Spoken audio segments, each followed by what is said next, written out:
Okay, it's known that Hideaki Anno and Gainax Works have the tendency to pay homage to older anime and movies and stuff that they like. Enough that Ava Geeks have a detailed page dedicated to every reference Ava makes to things. Like even old stuff from like Onisama E to old sci-fi books. It's just like very detailed for the most part. Except for it's missing one thing. Sailor Moon. Why doesn't everybody know that Neon Genesis Evangelion references Sailor Moon and the connection between these shows? Seriously, these two shows are some of the most well-known anime in the world. These two shows get referenced together in cartoons. Like, somehow, this is an obscure fact, and that blows my mind.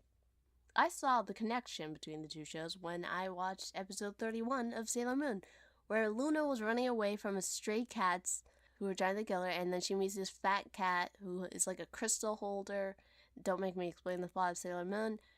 This episode is just wacky and weird and hilarious. And Zoisite, the henchman dude, is overtaken by rats, and he becomes like the Rat King, and I don't even know. This show is just great. And Rhett Butler, the cat, turns into a monster. So in the shot where Rhett Butler is holding Luna as a monster, it looks freakishly like the iconic shot of Eva Unit 1 holding Kaoru. Am I wrong? I don't know.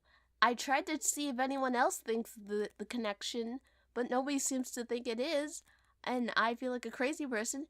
It can't be a coincidence. This cannot be a coincidence. Look at that cat. That cat looks like an Ava cat, right? Am I nuts? Am I freaking nuts? Whatever, I'm not even sure about this, but it did send me on my research hole of me trying to figure out a connection between Sailor Moon and Ava like a crazy person. And when I ended up finding a Tumblr post listing 2 scenes, but I will talk about those later. But Misato, there's like one obvious connection between Sailor Moon and Ava, which is Misato, who is partially based on Sailor Moon. Hideaki Anno said in the writing process of Misato, he thought of her as an older version of Usagi. And not only did he use her as partly an inspiration, he even got the voice actress herself. And you can see the inspiration from her, with the bangs being very similar. He even got Shinji Ikari's voice actress is also a Sailor Moon voice actress.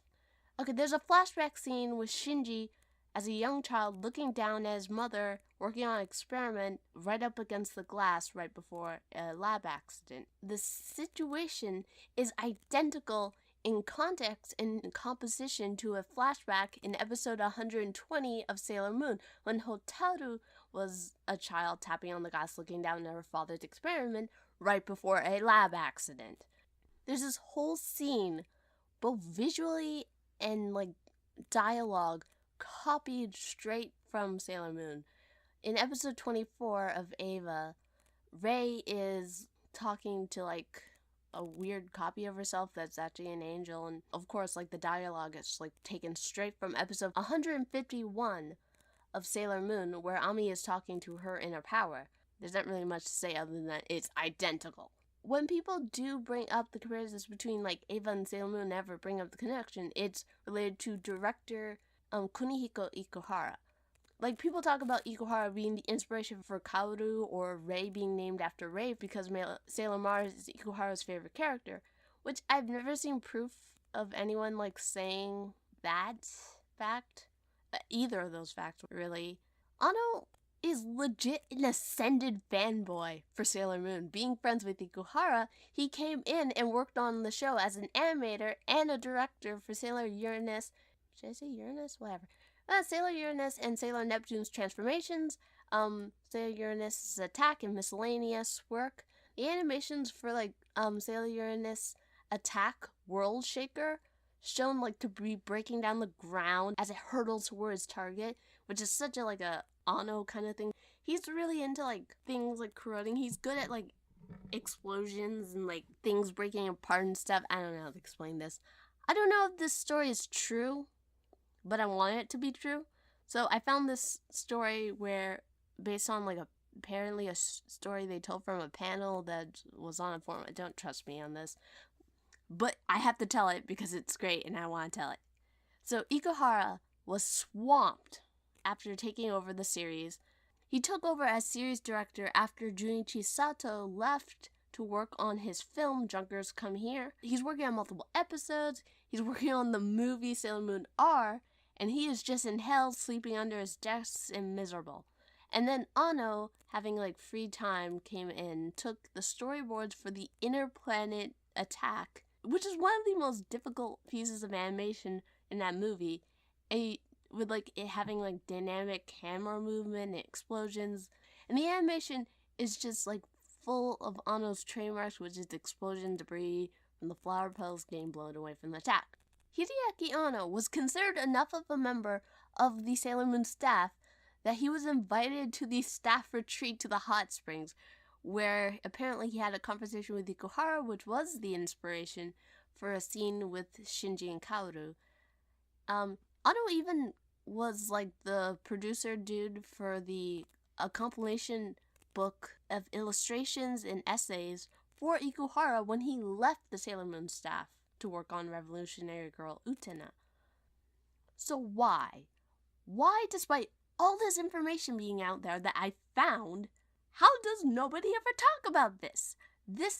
It might have to do with the fact that these references are really hard to get, and I wouldn't expect anyone to get it. Even if you are a fan of both Eva and Sailor Moon, I would be very surprised if you found these. Though usually when people reference Sailor Moon, it's usually the transformation sequence, the outfits. With the references to Sailor Moon, the episodes that Ano references are some of the best episodes of Sailor Moon. The episodes I watched were really interesting, the episode about Ami finding her inner power, and it was this really sweet story.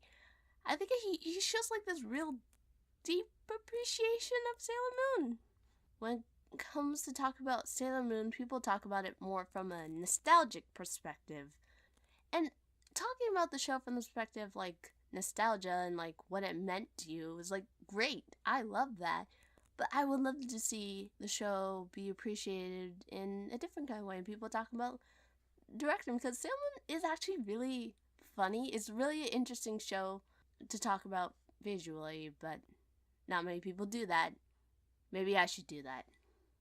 Also, I should probably tell those people at Ava Geeks about this, but I'm too lazy.